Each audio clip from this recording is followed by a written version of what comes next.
Picture the last time a simple, fixable problem ruined your day. Not a crisis, just one of those small, stupid inconveniences that shouldn't exist in the year we're living in. Maybe it was a traffic jam that dissolved the moment the rain stopped and you realized the road itself was the problem. Maybe it was a vending machine that ate your money. Maybe it was standing in a hospital waiting room for 2.5 hours with absolutely no information. These aren't acts of God, they're failures of design, and while most of the world quietly accepts them, Japan has been, for decades, systematically refusing to. What you're about to see are 15 real working solutions to problems most of us have just stopped expecting anyone to fix. And honestly, once you see them, going back to the way things are is going to feel very, very difficult. A few of these are high-tech. Some are almost embarrassingly simple. All of them are going to make you look at your own city and think, why don't we have this? Starting with number 1.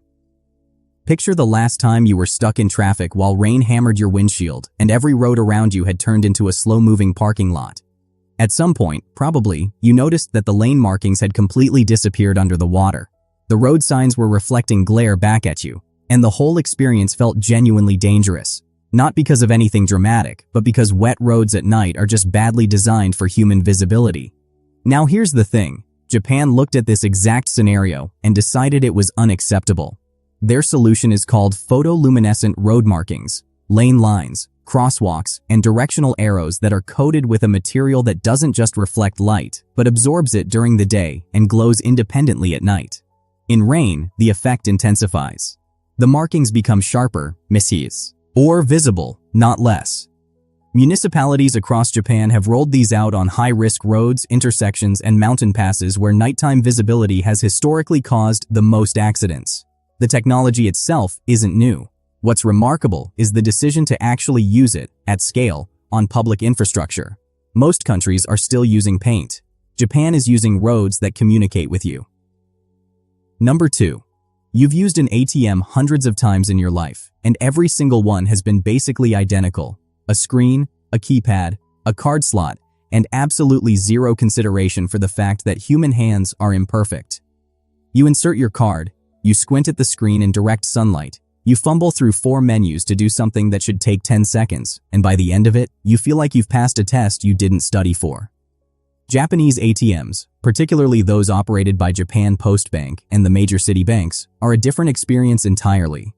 The screens tilt towards you. The font scales up automatically when you're not interacting for a half second, assuming you might need more time to read. The keypad has tactile feedback that tells your fingers where they are without looking. Many machines offer audio guidance without you having to request it. The card slot is lit with a soft directional indicator so you don't spend 6 seconds rotating your card. And when the transaction is complete, the machine doesn't just beep once and shut down. It gives you a clear, unhurried confirmation sequence before releasing your card, eliminating that moment of panic where you're not sure if the machine ate it. None of this is a single revolutionary technology. It's just accumulated respect for the user's experience, baked into design at every level, and it makes you realize how little most ATM manufacturers have thought about the people actually using their product. Number 3. There is nothing more universally defeating than arriving at a train platform and seeing your train pulling away just as you reach the barrier. You were close. You were 30 seconds away. And now you have to wait, recalculate everything, and accept that your punctuality is not your fault, but somehow feels like it is. In most cities, train delay information is vague at best. A board that says delayed without telling you how delayed, or a PA announcement in a voice so compressed by the speaker system that it might as well be in a different language.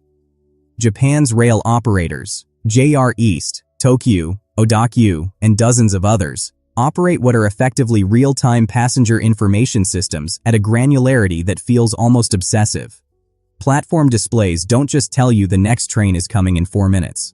They tell you which car you're currently standing closest to and whether the doors will open on the left or the right.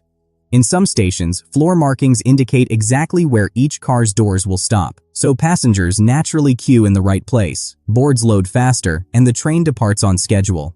The average delay across Japan's rail network is measured in seconds, not minutes. And when a train runs more than 5 minutes late, the operator issues a formal apology certificate that passengers can use to explain their tardiness to employers. 5 minutes. That is the threshold of accountability. Meanwhile, in most other major cities, a 20-minute delay barely warrants an announcement. Number 4. Imagine handing someone a business card and watching them squint at it, then awkwardly pocket it without ever actually reading it. Or worse, you're on the receiving end, you take the card, and you immediately forget whose name belongs to whose face by the time you've shaken 3 more hands. Business card exchange is one of those interactions that most professional cultures have just accepted as moderately awkward and mostly ineffective. Japan takes this so seriously that there is a formal practice, meishi kukan, with specific etiquette around how cards are presented, received, and stored.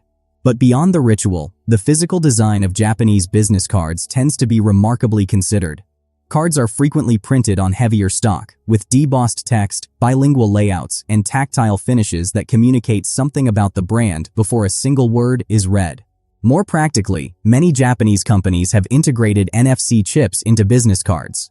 Tap the card to a phone, and the contact information, portfolio link, and company profile transfer instantly. No squinting, no retyping, no lost information. The physical card becomes a functional digital handshake. It sounds small, but every time it works perfectly, it eliminates a small friction that, multiplied across every professional interaction in your life, adds up to a surprisingly meaningful amount of wasted time and missed connections. And before we go further, if you've found yourself pausing on any of these and thinking, we genuinely need this, that reaction is exactly what this channel exists for. Hit the like button, it genuinely helps more people find this content, and subscribe if you haven't already. The next few items on this list get significantly more impressive. Number 5. Every single person who has ever bought groceries has, at some point, stood in an aisle genuinely confused about whether the food they were holding was still good. Best before, use by, sell by, display until. These labels exist in a kind of intentional ambiguity that causes billions of dollars of perfectly edible food to be thrown away every year, while simultaneously failing to prevent actual foodborne illness, because consumers can't tell the difference between a guideline and a deadline. Japan has been piloting a solution to this that is almost frustratingly obvious in retrospect. Thermochromic expiration indicators. These are labels printed with a temperature-sensitive ink that changes color depending on cumulative heat exposure over time. So the label isn't just telling you when the food was packaged, it's giving you a real-time readout of whether the cold chain was maintained, whether the product was left in a warm delivery truck for 6 hours, whether the actual quality matches what the printed date implies. Several Japanese food manufacturers and logistics companies have been testing and deploying these across perishable categories. The result is a label that actually tells you the truth, rather than a date that tells you the manufacturer's best guess under ideal conditions. It reduces waste, it reduces illness, and it required someone to look at an existing label and ask a question that should have been asked 50 years ago: does this actually work?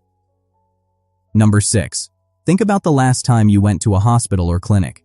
Think about the intake process, the forms you filled out that asked for information already in the system, the waiting room with no visible indication of how long your wait would be, the moment when someone finally called your name and you weren't even sure if they meant you. Japanese hospitals, particularly in urban centers, have been systematically redesigning this experience. Patient intake kiosks that pull from your national health insurance card, which is also your health record ID, mean you check in by tapping a card, not by filling out a clipboard. Wait time displays in real time show not just your queue number, but an estimated call time, accurate to within about 4 minutes based on historical flow data from that clinic on that day of the week. Some hospitals use a system where your pager or phone notification gives you a 30-second warning before you're called, so you don't have to sit rigidly in the waiting room the entire time. You can step outside, get water, exist like a human being, and still make it back in time. The aggregate effect is that a process that is universally dreaded becomes significantly less draining. Nobody enjoys going to the doctor, but the design doesn't have to make it worse. Number 7. Nobody wakes up excited to deal with their city's garbage system. But most people deal with it anyway because there's no alternative. You put the bag out. The truck comes. The bag disappears. What happens next is either recycling or landfill. And in most cities you have essentially no visibility into which. Japan's municipal waste separation system is, by most international standards, extraordinary. In cities like Kamakatsu, the separation categories number over 45 distinct types.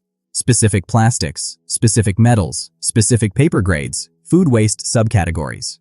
But even in major cities like Osaka and Yokohama, residents separate into 10 to 15 categories minimum, with collection days assigned by category. This sounds annoying until you realize the result. Japan's recycling rates for certain material categories exceed 90%, and the country has been operating what it calls zero-waste municipalities, places where less than 1% of collected material ends up in landfill.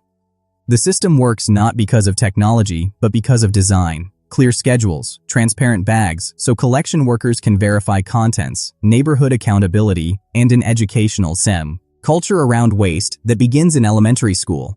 It is a collective infrastructure solution that requires almost no new technology, just organization, clarity, and the decision that landfill is not an acceptable default. Number 8.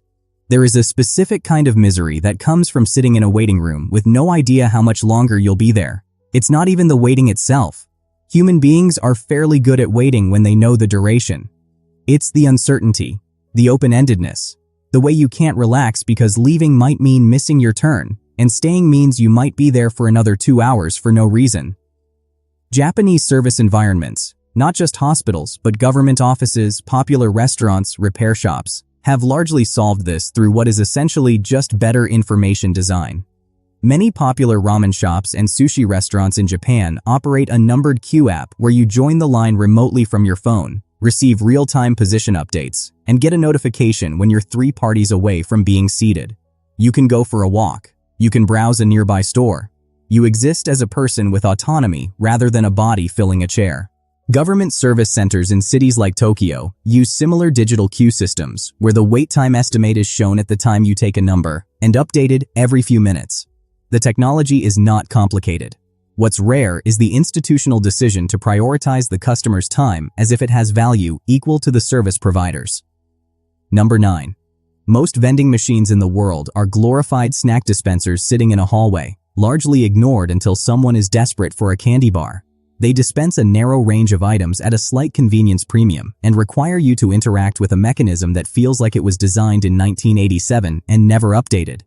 Japan has roughly 5 million vending machines, one for approximately every 25 people. And the category has evolved into something genuinely different. Yes, you can get hot canned coffee, cold green tea, warm miso soup, and umbrella rentals from machines on street corners. But the innovation goes deeper.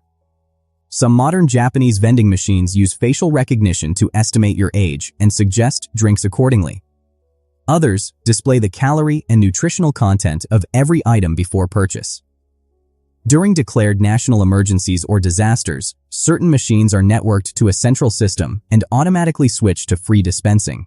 They become emergency supply stations. In the aftermath of major earthquakes, including the 2011 Tohoku disaster, networked vending machines provided water and food to affected residents within hours of the event before formal aid distribution had organized. A vending machine that becomes disaster infrastructure is not an appliance.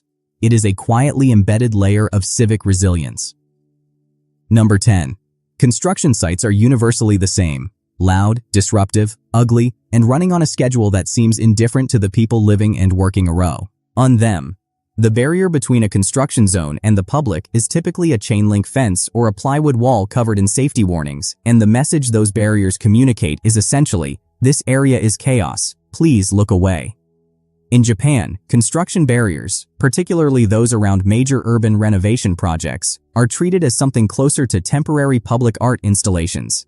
Companies like Obayashi Corporation and Shimizu Corporation routinely commission illustrated wraps for construction hoardings that depict the finished building, its history, or the neighborhood's cultural context. In some cases, the barriers include viewing windows at children's height so kids can watch the construction process. In Shibuya and Shinjuku, where large-scale redevelopment has been ongoing for years, the hoardings have featured rotating art exhibitions. The construction site doesn't disappear, but it stops being a hostile intrusion into public space and becomes something the neighborhood can engage with. This costs marginally more than a plain plywood wall and produces a measurably different relationship between the developer and the community. The question is, why this approach is the exception globally rather than the standard. Number 11. Let's talk about hotel check-in. a process so standardized and so time-consuming that most people have simply accepted it as part of travel. You arrive, possibly after a long journey, possibly at an odd hour. You stand at a desk. A staff member types things. You fill out a form containing information you already provided when you booked. You wait for a card key to be programmed. You receive a map of the hotel and a verbal explanation of amenities you will never use. The whole thing takes between 5 and 15 minutes and adds zero value to your stay. Japanese business hotel chains, APA, Toyoko Inn, and Hen Na Hotel among them, have been aggressively automating check-in for years. Hen Na Hotel, which opened in Nagasaki in 2015 and has since expanded, uses robotic front desk staff and facial recognition check-in, where your face, registered at booking, is your room key. No card, no physical key, no desk interaction unless you want one. APA hotels operate self-check-in kiosks that complete the entire process in under 90 seconds. The room itself is accessed via a code sent to your phone at booking confirmation. Staff are still present for guests who want assistance, but the friction of arrival is eliminated entirely for those who don't. When you're tired and just want to get to your room, that 90 seconds versus 15 minutes is not a small difference. Number 12. Every city claims to care about pedestrian safety, but most still design crosswalks the same way they did 50 years ago. A painted stripe, a light that changes color, and the collective hope that drivers will stop. Japan has been incrementally upgrading pedestrian infrastructure in ways that seem small individually, but create a substantially different experience at scale. Crosswalk countdowns that show not just how many seconds remain, but display a color-shifting gradient. Moving from gauche into yellow to red progressively, so pedestrians have a continuous visual cue rather than a sudden change. Auditory signals at crosswalks are not just beeps. They use directional audio cues, different tones for north-south versus east-west crossing, so that visually impaired pedestrians can navigate intersections with spatial precision. Some high pedestrian volume crosswalks in Tokyo use embedded LED strips in the road surface that illuminate when the pedestrian signal is active, visible even in direct sunlight when overhead signals can wash out. Tactile paving, the raised dot and stripe surface guidance system that Japan actually invented in Okayama in 1965, has been adopted globally, but its implementation in Japan remains more comprehensive, more consistently maintained, and more thoughtfully integrated with the overall pedestrian network than almost anywhere else that adopted it. Japan designed for the full range of human experience, not just the average. Number 13. When a water pipe bursts under a street in most cities, the repair process is almost comically inefficient. Workers dig up the road, they fix the pipe. They fill it back in with whatever material is convenient. Months later, you notice the patch has settled unevenly, and there's now a subtle depression in the road that collects water and will probably need to be redone in 3 years. Japan's civil engineering approach to urban pipe maintenance uses a technique called trenchless pipe rehabilitation. Specifically, a method called cured-in-place pipelining, or CIPP, which has been refined and scaled in Japan to a degree not seen elsewhere. Instead of excavating, technicians insert a flexible liner soaked in epoxy resin into the damaged pipe from a single access point. The liner is inflated to press against the inner wall of the existing pipe, then cured with UV light or steam, hardening into a structurally sound new pipe inside the old one. The road surface above is never touched. Traffic disruption is minimal. The new inner pipe lasts 50 to 100 years. Japanese municipalities have been using this technology for decades and have one of the highest rates of trenchless pipe repair in the world. The result is urban infrastructure that ages more gracefully, disrupts residents less, and costs significantly less over its life cycle than the dig-and-replace approach most cities still default to. The technology exists everywhere. The commitment to using it is what differs. Number 14. You've probably never consciously thought about the design of a convenience store, because most of them are designed not to be thought about, just to be used. Grab what you need, pay, leave. The layout is functional, the lighting is aggressive, and the selection, while broad, is rarely surprising. Japanese convenience stores, 7-Eleven. Japan, Lawson, Family Mart, are operating in a category that shares almost nothing with their international counterparts except the name. The food quality and variety alone would fill a separate video. But the design decisions embedded in the shopping experience are what matter here. Hot food cases positioned near the entrance so the smell pulls you in rather than greeting you with cleaning products. Point-of-sale systems that show your purchase total in real time as items are scanned rather than presenting you with a number at the end. Coin trays at every register so the exchange doesn't require hand-to-hand contact and moves faster. Self-checkout kiosks that don't malfunction every third transaction. Seasonal menu rotations executed with the seriousness of a restaurant. Not a gimmick, but an actual culinary calendar that gives regular customers a reason to return even when they don't need anything specific. And waste reduction packaging design, where onigiri wrappers, for instance, are engineered with a 3-step opening system that keeps the seaweed crisp and separate from the rice until the moment of consumption. Someone spent real time thinking about that wrapper. That is the level of attention applied to every touchpoint in the store. Number 15. The last item on this list is something so quietly brilliant that most people who experience it don't even realize it's a design choice at all, which is, in a way, the highest compliment you can give a solution. It's called the mirror on the corner. In dense Japanese neighborhoods, at the intersections of narrow residential streets where sightlines are blocked by buildings and fences, you will find convex mirrors mounted on poles at approximately eye level. Not traffic signals, not warning signs, just mirrors, angled to reveal the oncoming traffic, pedestrians, or cyclists that would otherwise be invisible until it was too late. This is not unique to Japan. But what is notable is the density, the maintenance, and the community ownership of the system in Japan. Local neighborhood associations, jichikai, take responsibility for ensuring mirrors are clean, properly angled, and replaced when damaged. In some communities, residents have formally petitioned their municipality for additional mirrors in specific locations, citing near misses, and received them within weeks. The system works because it's both a civic infrastructure and a community practice simultaneously. But the deeper thing it reveals is something that runs through every item on this list. Japan has a cultural reflex, baked into both its institutions and its neighborhoods, to look at a recurring problem and ask not, can we tolerate this? But, how do we fix it? That question, asked persistently at every scale, from the design of a rice wrapper to the design of a drainage system, is what produces a country where life's small frictions have been, one by one, systematically removed. The innovations in this video aren't all exclusive to Japan. Some of them exist in other countries in limited forms, but the consistency, the scale, and the cultural commitment behind them is something genuinely different, and genuinely worth paying attention to. If this gave you something to think about, or something to feel frustrated that your city hasn't figured out yet, the like button is right there. It helps more people find this content, and it tells us what kind of videos to keep making. Subscribe if you want to see more, and we'll see you in the next one.